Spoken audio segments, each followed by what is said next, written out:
Hey guys, welcome back to Life with Cassie. Today we are going to be making a homemade pumpkin pie. First, you're going to start out with 3/4 cup of sugar.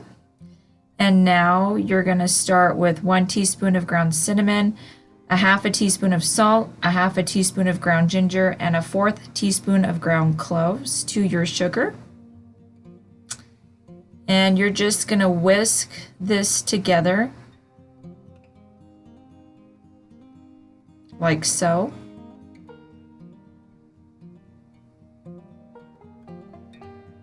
And now you're going to add 2 large eggs to your sugar mixture and whisk that to incorporate.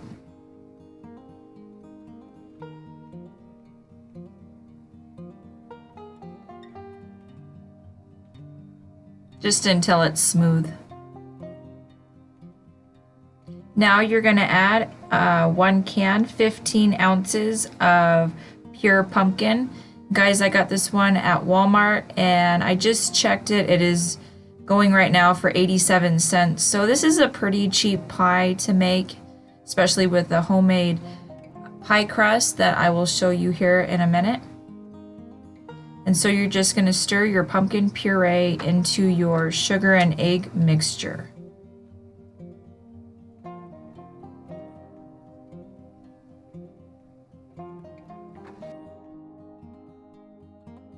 Now you're going to add in 1 12 fluid ounce can of evaporated milk. And these ones are really nice, guys. Walmart, the Great Value brand, has got these cool tops on them. And so you don't even have to use your can opener anymore. And I like them so much. And I think these cans, guys, I'm getting them for under $1 over at Walmart. And you're just gonna take your evaporated milk and stir to incorporate into your pumpkin sugar egg mixture.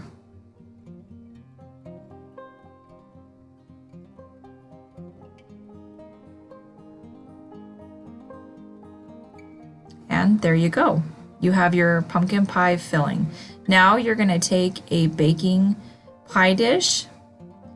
And I like to use butter as my nonstick because my homemade pie crust is butter based, so I just keep the butter flavor going. And so I just take a little bit of butter and I use a silicone brush to wipe around my pie pan like so. And you guys can use spray, nonstick sprays. What else? You can use shortening. So a lot of those work as well. And so this is just all-purpose flour. I'm going to use it to roll out my homemade pie crust, and I just sprinkle a little bit into my pie pan. It's an added nonstick and it works really, really well. Yeah, you're just going to take your flour, move it around in your pan, and try to get as much off as you can.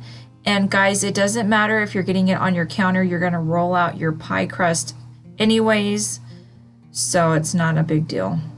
And there you go.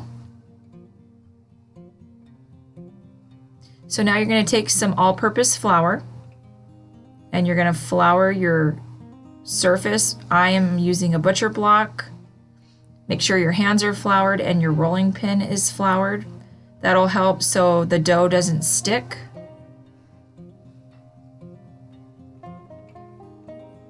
And guys, I will link the pie crust recipe in the description box below and up in the corner.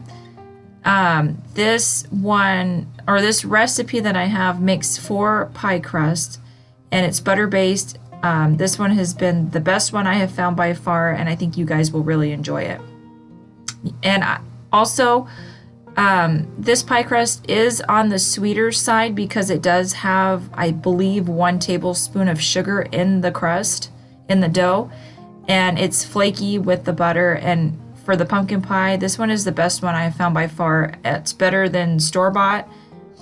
And you know what? It actually doesn't take very long to prep and get together. And you can even do it the night before. You can freeze them.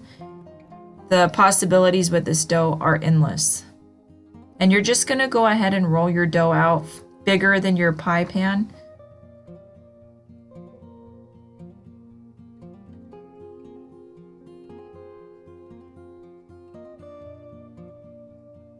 Yeah, and you can just test it like that. And if it is like around your pan, then you're totally good. And then now the easiest way that I have found is just roll it. You have enough flour on the dough that it's not going to stick to each other, and then you can just put it in your pie pan and roll it out like so.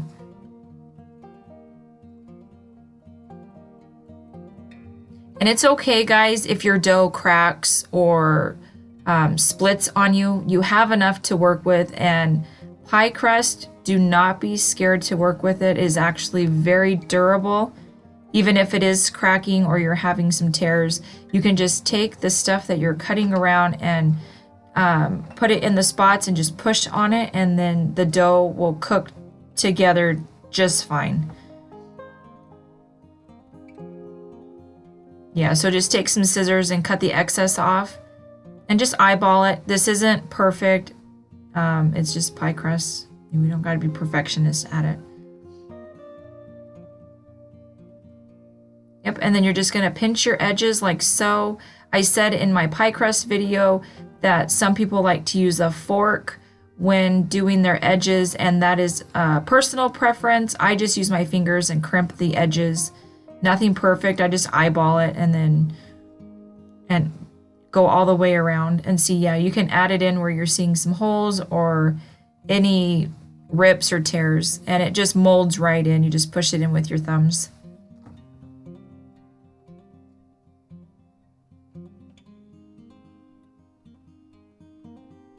And guys, while I'm thinking about it, if you're not following me yet over on Instagram, I post a lot of fun things over there, pictures, things that are going on with my life, my family's life. You can follow me over there, life_with_Cassie_85. And I am also on Facebook, Life with Cassie, and you can check me out over there. I like to post a lot of neat things. And then I'm also working on Pinterest too, guys. I'll link that. It's in my about box.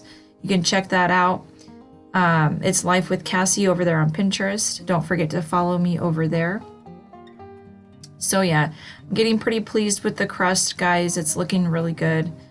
And this is a very yummy crust. So now you're going to take a fork and you're going to go ahead and not to go through your bottom of your dough, just to like, you're pretty much just kind of like, what's the word I'm looking for? You're just going lightly on top of it, just so you don't have any air bubbles or pockets that want to come up through the cooking process. But you are putting a filling in it, and that will weight the crust down, and you shouldn't have a problem with any bubbles. This is just an added extra. All right, guys.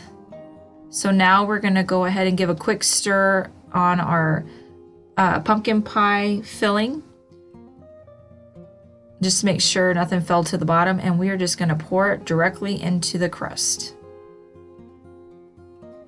All right, guys, now you're gonna bake it in a preheated 425-degree oven for 15 minutes, and then you're gonna reduce your temperature to 350 degrees and bake that for 40 minutes until a knife inserted comes out clean.